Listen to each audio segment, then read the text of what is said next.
All right, so Vala or Lunara? You know, Lunara sees equally as little play as Vala, but this is a map where that's still a higher priority. But Lunara's actually been creeping in a few games lately, and I started talking about that a couple weeks ago, and I'm actually glad that we're seeing a little bit of Lunara right now. Well, there's the Artanis ban. Just looking to remove one of those big bruisers that has a lot of DPS. Ragnaros being hovered here. Good on pretty much any map, but... That means you let through both Tassadar and Vala and Malfurion. Yeah. But the problem, so certain teams have been evolving this strategy of, all right, we won't ban Tassadar. The other team's like, we won't ban it either. So you're forced to first pick Tassadar because you can't give it up within a two-person rotation. So a lot of teams have been first picking Tassadar, but then they don't have a good pairing with it. Either it's Illidan or Tracer and it's not working out, but then they lack the auto attacker to really get value. That's why I started saying a little bit more like Lunara and Zul'jin. And the last few times I've seen it, we've seen some Lunara and Zul'jin as Varian pops up and I throw a V into a word that doesn't have a V. Vol'jin. Huh, interesting. So Varian does get picked up. Tassadar still on the table, so is the Malf, the ETC, however they want to approach this. The Varian pickup, I mean... Twin Blades, you know what's coming. I hope not. I'm almost curious if we're going to see a Tyrande. It's possible. I mean, I feel like most teams right now that are gifted this would immediately lock in a Tassadar Vala. I mean, it's something that doesn't get let through a lot. Tassadar Vala, I think, would be really good. Obviously, you know, we talked about the Q build for Vala on this map in particular, but when you have Tassadar there, you almost want to spec a little bit more into the auto attack build. Right. But what are they thinking right now? I mean, they don't have that much longer. They go Li Ming Malfurion. Does this mean Tass Vala gets picked up on the other side now? I would expect so. I mean, Malf Li Ming is fantastic. You've got all the heals, you got the battery, you got the poke, but Tass Vala is a tried and true combo that works very well together. It allows, I mean, Tass pairs with any melee or any auto attack hero phenomenally. And there's the Vala. It's got to be Tassadar, right? I mean, that's no, cool. It's going to be Twin Blades Variant. I'm telling you. This is okay because this gives him the opportunity to try to get a bit of control on the Warrior pick. Having ETC and Varian, it does warrant another Warrior ban since they've already banned Artanis. I mean, I assume they would just go for the ban on Diablo, but it's not like Johanna's a bad hero here. Johanna, Murden. I mean, right now you're okay. So right now, Johanna looks like a really good pick, and yeah. I think it has to be banned because you have Vala, Varian, ETC. ETC helps the attack speed when he uses his trait, so it's probably going to be at least one more auto attacker somewhere in there potentially. And so a blind on Johanna actually goes very, very far when you look forward towards the potential comp at DormLords. Yeah, I that's a really good point, actually. Maybe they will go Wait a for minute. the Johanna ban. Jake, Lucio is available, isn't he? No, he is banned. Oh, he is banned. Yeah. RIP. Yeah. I want to see him played competitively so bad right now. I know. I think he's going to be allowed for Katowice, though, so I can't wait to see what the pro teams can do with him because yeah. I know a lot of the pros, Bakery in particular, have really been hyping him up, talking about him as, like, you know, he puts out huge healing numbers. But Sylvanas will be the ban here. They're not opting for Johanna or Diablo, maybe fearful that they would be, you know, it would be not valuable enough to get rid of one or the other since both can have a big impact. All right, so you have Malfurion and Li Ming. That is solid, okay? Li Ming, it does really well on this map in particular, but you need to definitely secure the front line at some point. And generally, especially against a Variant ETC, it almost makes you wonder. You don't always want to, like, triple backline generally has kind of been like this. It's never been, like, I guess maybe a year and a half ago, people were still running. Obviously, the game has changed a lot since then. Triple ranged is scary to run, but against an ETC Variant, does that kind of make you feel a little bit more comfortable towards picking up something like that? And I'm not even kidding right now. This might be a hammer pickup because Vala, Varian, ETC, you've got your front line. Vala has a hard time engaging there. Varian doesn't necessarily charge right in. ETC can only slide so far, and both those teams lack mobility to get out. Tychus, great pickup though. This is a very safe draft. They went Taika Zarya. They know that warrior pick that they'll go for last is actually flexible, since they're not going to see a third warrior picked up against them, or will they? I mean, this is the round of 64. There's the Regis and the Falstad, so they've got Bloodlust. It's entirely possible here. This has got to be Johanna. If you know anything about their comp, their full auto attack, you have to get Johanna. I would agree. It just seems like Diablo will get eaten alive. I'm just going to say that. I mean, he has no real strong follow-up. You're talking about reliant on the roots being enough to get that kill after Diablo goes in for that charge, and even then he's putting himself very vulnerable. Yes, Zarya could make plays happen with Expulsion Zone to try to make those opportunities, fruitful, but Johanna just seems safer in every regard. She's like the only warrior that can just walk up to an Immortal, blind everyone, slow them down, and like reduce their DPS and casually walk away. Listen, I was kind of joking on Twin Blades Varian, but I kind of wonder if they might. But the combo, hear me out, Jake. Reign of Vengeance combos very well. They go Muradin. That's not a bad pick. I think maybe not most optimal.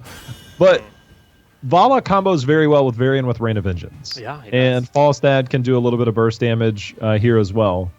But Hinterland's Blast has got some changes. I mean, all right. I can't knock it because I haven't seen it yet. It's, 25 seconds reduced cooldown for every hero you hit. So in theory, yeah, that could be really good. But we'll see. We'll see. Interesting draft. The Muradin, last pick.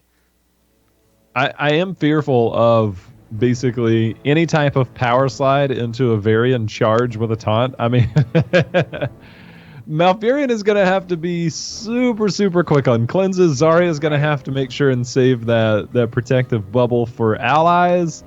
But man, Varian ETC, have I seen that yet?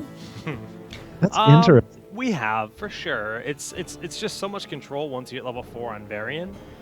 It will allow them to put on a bit of threat in terms of like defending or attacking one of the Punishers if they are engaging over it early game. But again, Varian's still kind of a late game here. Oh my goodness, look at the mount synergy.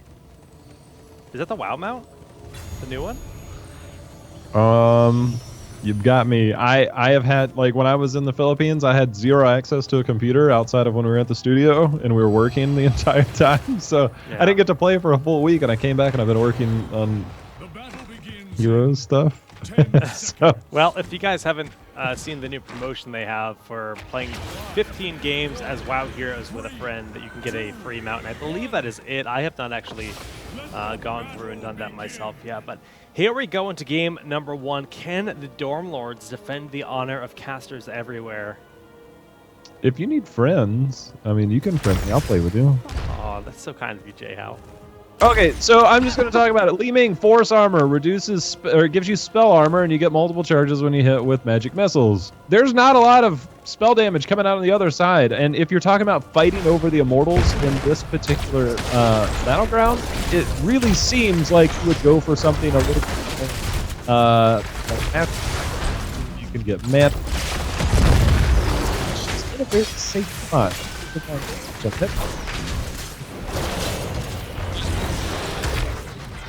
Jay, how you're like Skype's doing the Skype thing, so maybe we should use Discord.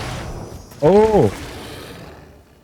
Yeah, hashtag production. We're gonna leave this in autopilot for a second. We can improve the audio really quick, guys. Stay tuned.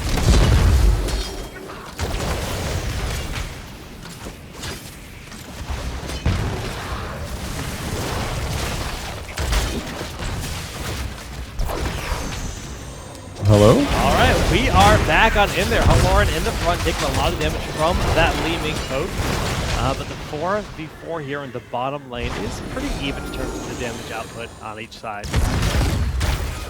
Yeah, I mean, with this combo down here, it almost feels like we could get a little bit more pressure out of... I now see where the pugs came from, but the pros throws, but they obviously have a little bit more significant wave clear early game, at least for a few more levels. They're getting a little bit of push in, but Jake, first Immortals spawning here. What type of actions will we see these teams take?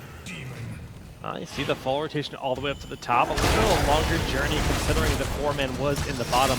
there for the side of throws, but their DPS is sufficient. It looks like it's going to be pretty darn close. They will get to the 50% marker slightly before the side here of DormLords.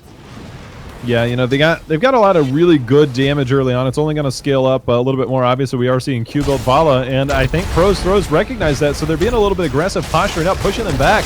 Falstad taking a bit of damage, but there's the power slide in. Can he get the stun on there?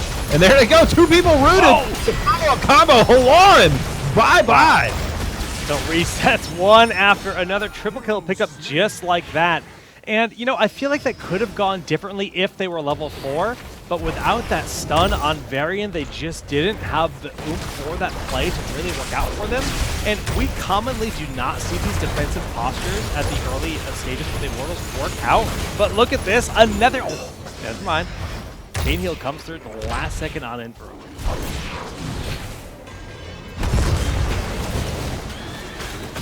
Jay, how I can't hear you for some reason. You are mute-a-roonied. But we do have that first Immortal which is here in the center of the map with only about 10% of the shielding available. We'll see what Pro Throws can do with it. They'll be happy to get the 2 towers, maybe a little bit more.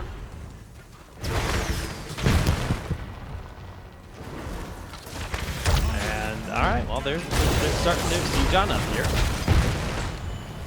Walking through this wall, going to get a lot of XP from the towers to propel themselves a little bit further. They already have that 1 level lead. And it looks like they could just beat the 2 towers going down.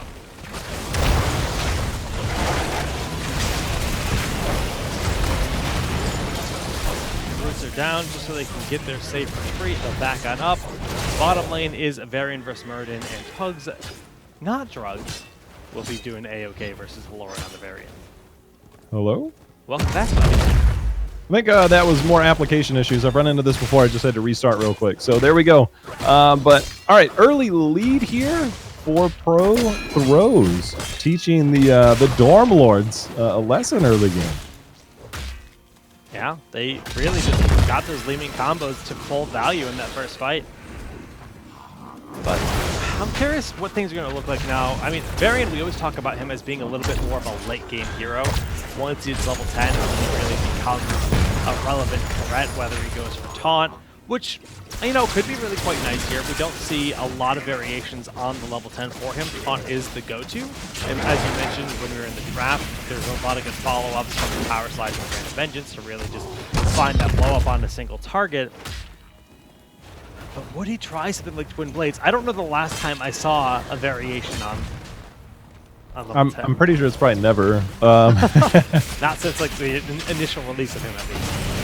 I think the thing when we look at Pro Throws is that with the double front line and then the burst potential that they have, it's going to be up to Tychus and Zarya to really kind of set up the kills, but it's going to be Li Ming as the finisher. She goes Calamity and Dominance. And if she goes in but does not get the first kill in the reset, things can like tumble out of control super quick. So she has to know her timing, know when to go in for that combo, really know when she can get that as Pugs taking a bit of damage. He's got to be careful. He should have a Dwarf Toss out. There it is. But second Immortal phase on the friendly side here should allow for some good action right away as we see Pro Throws getting a quick hit start. Yeah, and we saw the DormLords take the risk of trying to kill Muradin. They actually threw Falstad with the fly down to the bottom lane, and that gave them a bit of a slower start on the actual Immortal race, which will put them actually ahead. Wow, they managed to power through that. That's a lot of damage. Again, you can't underrate like ETC's trait. That's like one of the most undervalued things is they recognize that they're down a little bit. Actually, they're going to just go ahead and come down, and they're looking for a fight, but the stun, Pug's trying to walk away. Dwarf tosses out, and they are re-engaging into him first, and there it is. There's Li Ming. She went in for the combo, Jake, and she did not get it. And guess what happened? Just like you said, you don't get that kill, you don't get the health from Dominance, and then you're kind of a sitting duck because you spent your entire kit looking for that opportunity. Very risky maneuver, and now we have the DormLords putting the pressure onto their Immortal. Enverum doing his best to keep the team sustained, but we do have 4 members, actually all 5, about half HP. If they overstay, it could get rough. The roots do connect on Varian. He does end up falling very low. Is the Immortal in the middle of the map, but they are on the retreat. Yeah, I mean, it seems like back and forth. Somebody comes in, throws a haymaker, the other person has to walk away, and then the other person comes in, they come in swinging, and the other team has to walk away. So we'll see how this finishes. We see the posture up for defense from Pro Throws while Li Ming and Malfurion trying to get this down, but here they go. Vala! Source! Come on, The man. Source just, he clicked Q from across the map. He like shift clicked, moved, and then Q. He like just wanted that one hungering arrow. He was so hungry for it. Did not pay off. Now we have a turbo on Novus, putting him in a bad spot, forcing him to barrel away, and it looks like another Immortal here will be picked up by Pro Throws, but not before they lose their Zarya. I was going to say, they might lose more. Pugs just happen to have his Dwarf Toss and just enough mana to get out of there. But without Zarya, I'm not sure how much this will do. The shields are not that high. The good thing is they're almost level 10. So if they were able to manage to get a tower or two early on to get them level 10, they might be able to be a bit more aggressive, but it seems like this is basically a foregone conclusion that this is going to go down pretty quickly.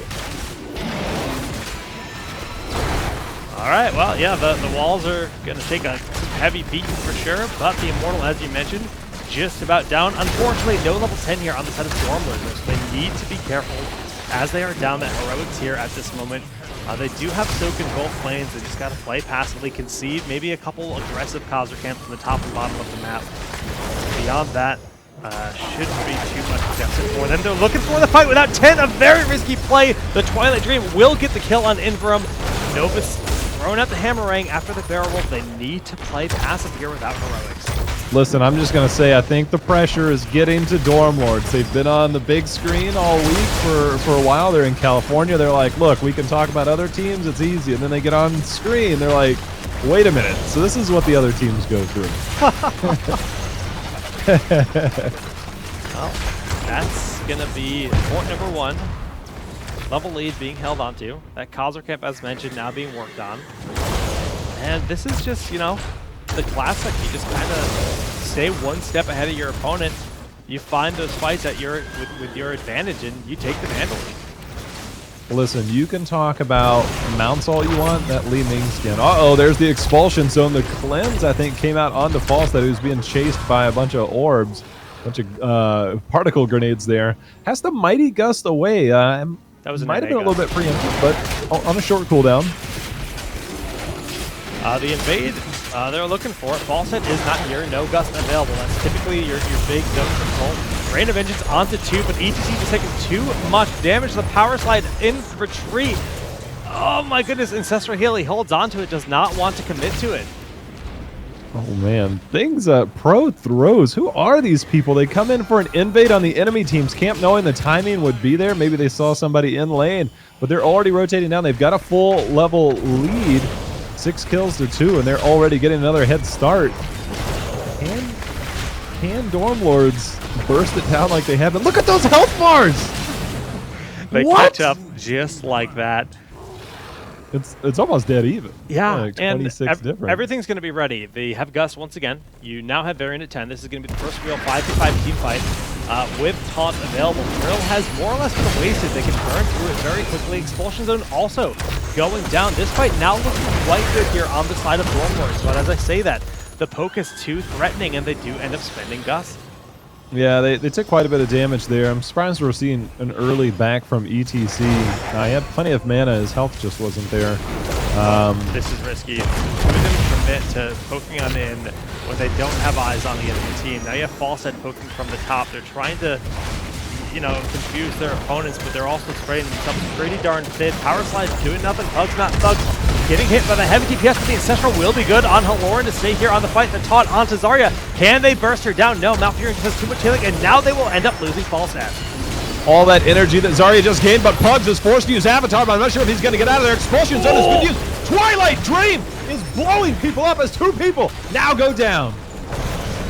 And just like that, the Pro Throws take another big fight. This is the biggest Immortal they've earned themselves. Once they hit the 50% marker, they just waited for basically the patience to run out on the side of DormLords, and they really brought the pain. That was a beautiful Twilight Dream.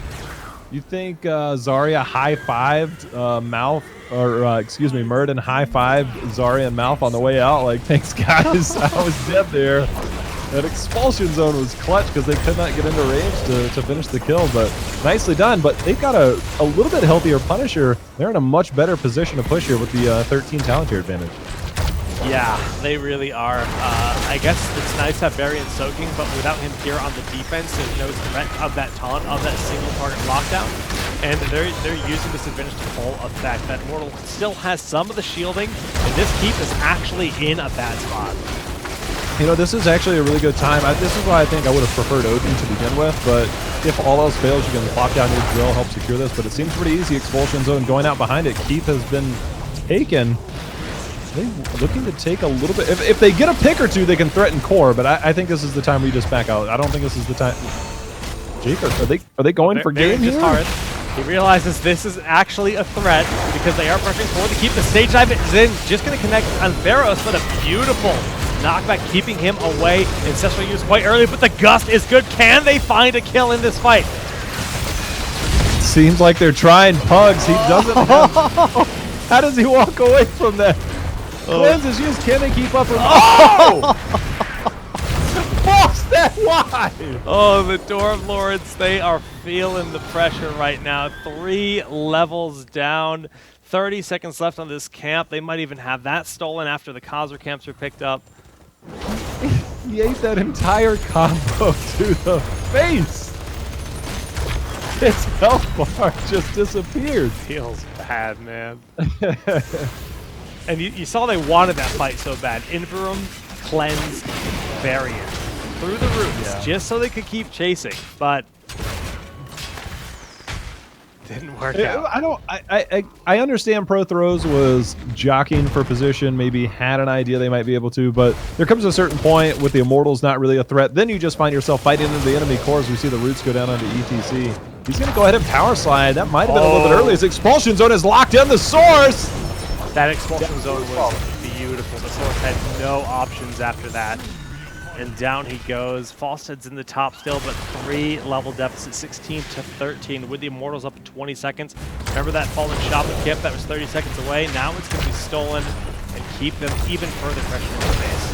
Boy, this is when you have a lead against the team and you're able to put this amount of pressure on it, just does so much to your advantage, and it takes away any potential advantage your opponent can have. So DormLords, they find themselves down 3 levels. They've had really good damage on the Immortals. They just haven't been able to secure any kills. And look at this, on the friendly side, again, 4 Pro Throws, but we see the zoning on the right side as Pugs not something is over there. The Cleanse already used the roots. Okay, Cleanse also used that Valor and Expulsion Zone, just keeping them out, allowing them to focus down their Immortal. Li Ming is doing that on their own, but with Mirror Ball, it's very effective. Venero gets super low to stage dive into the back.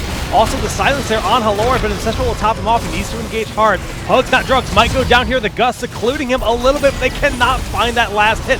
They're so close to so many kills, and they finally get one as the Source picks one up on the left side for Tychus. A lot of DPS removed as a result. Pugs Not Drugs should end up falling here, as well as Zarya Bubble, keeping him alive with that last timing arrow finds the kill. But behind that, Lieutenant Dan is going to town.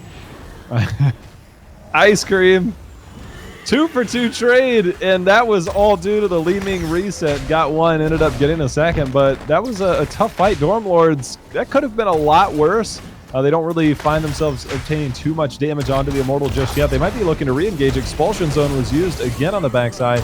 Not able to lock anybody in, but halfway mark reached first by Pro Throws. Okay, well, we got to talk about, you know, that huge DPS available on the side of DormLords. They have amazing PvE damage versus these bosses, but they need to play defensively until their tanks are back. Both ETC and Varian out of it. 10 seconds left on stage. I really don't have that option yet. But Muradin's also well away from this fight, so this could be still defended here for the Immortal phase. Yeah, this is one of the reasons why Li Ming does so well. She can just posture up, throw out some damage, and it outranges anybody's potential poke on the other team, so it makes it a little bit easier. Muradin has rejoined the fight. They still have that window. Oh my goodness. He tried to rotate up to, you know, try to just get a little bit of poke in, and he pays dearly for it. That will be the end of the Immortal phase. ETC is doing his best to keep those catapults at bay in the top lane, but this is going to be a beefy Immortal. It is, and after what we saw from the last one, they desperately need 16. They need to stay in that top lane, soak 16, and then put up the defense of their life, because this could be the potential end here. I think Odin, again, if Odin was available, this would be a very threatening push. Drill was the pickup, so we'll see how that goes. They cleared up the top lane. They've got to get down here. Falstat's got to get down here and do some poking. Yeah, he's just trying to keep this catapult from being an issue, but this keep is going to fall so quickly. 16 is almost here for DormLords. That is, you know, going to be a nice window for them, but I really don't think they can stop this keep from going down. Oh, the keep definitely isn't. They didn't defend that wall at all, as we see Varian get caught on the roots. Stunned as well. The return charge expulsion zone has been used, but the power slide in the back, Jake. This is looking really tough. We see the Muradin just holding his ground. Taunt does go in, cleanses out, and he pops the Avatar to push on in. The Immortal working on that last tower. The power slide so desperate to find this kill on tugs that Drux. Can they finally get him down? Yes, they do, but too little too late, as Varian will not get the Ancestral. Shields just now going off the Immortal, and now the shields are also coming off of the core. The roots go down, and they are trying to posture their way over the source, and Nova's got to be careful. The stage dive as we see Falstat down, the power slide over, but Jake, game number 1, looks like it is wrapped up. The DormLords falls to pro throws. Who are these guys? They're pug thugs, man.